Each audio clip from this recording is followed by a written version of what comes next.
Hello friends, welcome back to our channel. இந்த video பார்த்துட்டு இருக்க எல்லாருக்கும் பெரிய பெரிய வணக்கம். இந்த வீடியோவில் நம்ம என்ன பார்க்க போகிறோம் அப்படின்னா, ஒரே ஒரு பொருள் இது வரைக்கும் நீங்கள் எடுக்கவே இல்லை, நான் எடுத்ததே இல்லை, நான் உங்களோட டிப்ஸை நிறையா ஃபாலோ பண்ணுறேன், ஆனால் நான் இது எடுக்கலை அப்படின்றவங்க கண்டிப்பாக இது வந்து ஃபாலோ பண்ணுங்கள். இது வந்து எக்கு க்ரோத் ஆகிறதுக்கு, இம்ப்ளான்டேஷன் ஆகிறதுக்கு, ஓவலேஷன் ஆகிறதுக்கு, ப்ரெக்னன்சி ஸ்ட்ராங் ஆகிறதுக்கு எல்லாத்துக்குமே. நாள் தள்ளி போயிடுது ஆனால் எனக்கு இம்ப்ளான்ட் ஆக மாட்டேங்குது சிஸ்டர், பீரியட்ஸ் ஆகிடுது அப்படின்றவங்க எல்லாருமே இதை ஃபாலோ பண்ணலாம். இது ட்ரீட்மெண்ட்டில் இருக்கவங்க ஃபாலோ பண்ணலாமா இல்லையா அப்படின்றது கண்டிஷன்ஸ் அப்ளை மாதிரி. அதோட நான் யாரெல்லாம் எடுக்கலாம் யாரெல்லாம் எடுக்கக்கூடாதுன்றதையும் நான் சொல்கிறேன். ஸோ கொஞ்சம் வந்து இந்த வீடியோவை கேளுங்க. இது ரொம்ப ரொம்ப ரொம்ப ரொம்ப ரொம்ப எஃபர்ட் ஆனது. என்ன அப்படின்னு பார்த்தீங்கன்னா, கருப்பு எள்ளு. ஸோ எள்ளு சாப்பிட்டா பீரியட்லாம் ஆகிடும், குழந்தை தங்காத, அபார்ஷன்லாம் ஆகிடும் அப்படின்ற மாதிரி நிறைய பேர் நினைப்பாங்க. நானும் அப்படி தான் நினச்சேன், ஆனால் அப்படி கிடையாது. இப்போ ஓவலேஷன் அப்போது ஒரு கருமுட்டையும் ஒரு விந்தணுவும் ஆரோக்கியமாக இருந்து அது ரெண்டும் சேர்ந்து ஒரு கருவை ஃபார்ம் ஆயிடுச்சு, சாக்னு சொல்லுவாங்க. அந்த கரு ஃபார்ம் ஆயிடுச்சு அப்படின்னா அது இம்ப்ளான்ட் ஆகிறதுக்கு தான் எள்ளு ஹெல்ப் பண்ணும். ஸோ உருவான கருவை இம்ப்ளான்ட் பண்ணி அந்த இம்ப்ளான்டேஷனை ஸ்ட்ராங் ஆகிறதுக்கு உங்களுக்கு எள்ளு 100% ஹெல்ப் பண்ணும். அப்போ யாருக்கு பீரியட் வரும், எதுக்கு எள்ளு சாப்பிட்டா பீரியட் வரும்ன்றது ஒன்று வந்துச்சு அப்படின்னு கேட்டிங்கன்னா, உங்களுக்கு இப்போ கரு ஃபார்ம் ஆகலைன்னு வச்சுக்கோங்க. இப்போ எக்கோட ஸ்பெர்ம் மீட்டே ஆகலை. பிஃபோர் மேரேஜ் இருக்க பெண்களுக்கெல்லாம் எக்கு வரும், ரிலீஸ் ஆகும், பீரியட் ஆகிடும். எக்கு வரும், ஓவலேஷன் ஆகும், ரிலீஸ் ஆகிடும். அந்த மாதிரி இருக்கக்கூடியவங்களுக்கு தான் பீரியட்ஸ் வர வைக்கிறதுக்கு ஹெல்ப் பண்ணும்.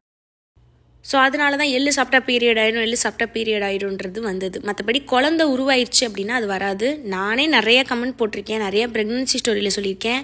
எள்ளு சாப்பிட்டே நான் ப்ரெக்னென்ட் ஆகிட்டேன், நீங்கள் சொல்லும்போது ஒரு டவுட்டில் தான் நான் எடுத்தேன், ஆனால் நான் ப்ரெக்னென்ட் ஆகிட்டேன் அப்படின்னு சொல்கிறவங்கள பார்க்க முடியுது.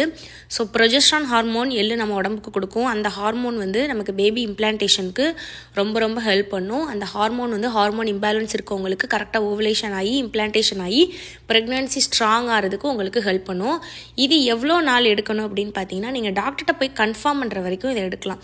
நாள் தள்ளி போயும் எடுக்கலாம். பாசிட்டிவ் வந்ததுக்கப்புறம் நீங்கள் டாக்டர் போய் கன்ஃபார்ம் பண்ணுவீங்களே, அது வரைக்கும் நீங்கள் வந்து எள்ளு எடுக்கலாம். எள்ளு எவ்வளோ எடுக்கணும் அப்படின்னு பார்த்தீங்கன்னா, 1/2 1 டீஸ்பூன் வரைக்கும் எடுக்கணும். அதாவது மீடியம் ஸ்பூன், டீஸ்பூன் சொல்கிறதுனா 1 எடுங்க, டேபிள் ஸ்பூன் சொல்லுவோம்ல பெரிய ஸ்பூன், அப்படி இருக்கிறா 1/2 எடுங்க. இது எப்போ எடுக்கணும் அப்படின்னு பார்த்தீங்கன்னா, காலையிலேருந்து ஆஃப்டர்நூனுக்குள்ளே எடுத்துருங்க. வெறும் வயிற்றில் எடுத்திங்கன்னா ஓரளவு நல்லது. ஆனால் அட்லீஸ்ட் வந்து பிஃபோர் ஃபுட்டு ஆஃப்டர் ஃபுட்டு ஒரு 30 மினிட்ஸ் கேப் விட்டு எடுங்க. இல்லைனா ஃபுட்டோட கூட எடுக்கலாம், ஒன்றும் பிரச்சனை இல்லை. ஆஃப்டர்நூனுக்கு மேலே சீட்ஸ் எடுக்காதீங்க. இது வந்து சீட் சைக்கிளிங் எடுக்கிறவங்க தனியாக எள்ளு எடுக்க வேணாம். நான் ஆல்ரெடி சீட் சைக்கிளிங் ஃபாலோ பண்ணுறேன்றவங்க எள்ளு எடுக்காதீங்க, அதிலே எள்ளு வந்துடும். சீட் சைக்கிளிங் ஃபாலோ பண்ணாதவங்க அந்த எள்ளு எடுக்கலாம்.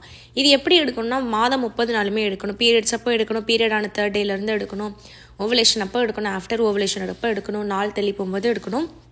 உங்களுக்கு டபுள் லைன் வர்ற வரைக்கும் இந்த எள்ளை வந்து நீங்கள் எடுக்கணும். இது வந்து கண்டிப்பாக ஒர்க் ஆகும். இது வரைக்கும் நான் ஃபாலோ பண்ணல, பயத்தில் நான் ஃபாலோ பண்ணுறேன்றவங்க தயவு செஞ்சு ஃபாலோ பண்ணுங்கள். நிறைய பேருக்கு ஒர்க் ஆகிருக்கு. எள்ளு வந்து ரொம்ப ரொம்ப ரொம்ப ரொம்ப சேஃபு. ப்ரெக்னென்சிக்கு ட்ரை பண்ணுறவங்களுக்கு. ரொம்ப பாடி ஹீட் எனக்கு இருக்குது, எனக்கு பாடி ஹீட் அதிகமாக இருக்குன்றவங்க மட்டும் ஒரு நாள் விட்டு ஒரு நாள் எடுங்க, கம்மியாக எடுங்க. அதே மாதிரி இந்த பாடி ஹீட் இருக்கிறவங்க இந்த எள்ளு நீங்கள் ஃபாலோ பண்ணுறீங்க அப்படின்னா, எள்ளு ரொம்ப பெனிஃபிட் ஆனது. ஸோ அதை வந்து இந்த பாடி ஹீட்டுன்ற ஒரு காரணத்துக்காக மிஸ் பண்ணாதீங்க. எள்ளுன்னு கிடையாது, எந்த சீட்ஸ் எடுத்தாலுமே நமக்கு பாடி ஹீட் வந்து இன்க்ரீஸ் ஆகும். அதுக்கு காரணம் என்ன அப்படின்னு பார்த்தீங்கன்னா, சீட்ஸ் எல்லாமே டைஜஷன் ஆக கொஞ்சம் கஷ்டம், டைம் அதிகமாக எடுக்கும். ஸோ நம்ம உடம்போட பாடி ஹீட் வந்து ஆட்டோமேட்டிக்காக ரைஸ் ஆகும் டைஜஷனுக்கு ப்ராப்ளம் வரும்போது. ஸோ அப்போ நீங்கள் என்ன பண்ணணும்னா, அந்த மாதிரி சீட்ஸ் எள்ளு எடுக்கும்போது நார்மல் விட எக்ஸ்ட்ரா கொஞ்சம் தண்ணி நிறையா குடிக்கணும், வார்ம் வாட்டர் குடிக்கலாம், சின்ன வாக் பண்ணலாம். நீங்கள் எள்ளு சாப்பிட்டு உடனே உட்காராதீங்க, கொஞ்சம் சின்ன வாக் பண்ணணும், நிறைய நீர் காய்கறிகள், தண்ணி பழம், இந்த மாதிரி ஃப்ரூட்ஸ் எக்ஸ்ட்ரா எடுக்கணும். வீக்லி 2 தடவை வந்து பார்த்திங்கன்னா ஆயில் பாத் வந்து எடுத்துக்கலாம். ஸோ இந்த மாதிரி விஷயங்கள்லாம் நீங்கள் பண்ணீங்க அப்படின்னா உங்களுக்கு பாடி ஹீட் வந்து வரவே வராது, நீங்கள் என்ன சீட்ஸை சாப்பிட்டாலும். ஸோ இதுக்காக தான் இந்த வீடியோ. அதே மாதிரி கருப்பு எள்ளு தான் ரொம்ப ரொம்ப பெஸ்ட்டு. நீங்கள் வறுத்து யூஸ் பண்ணலாம், இல்லை ராவாகவும் யூஸ் பண்ணலாம்.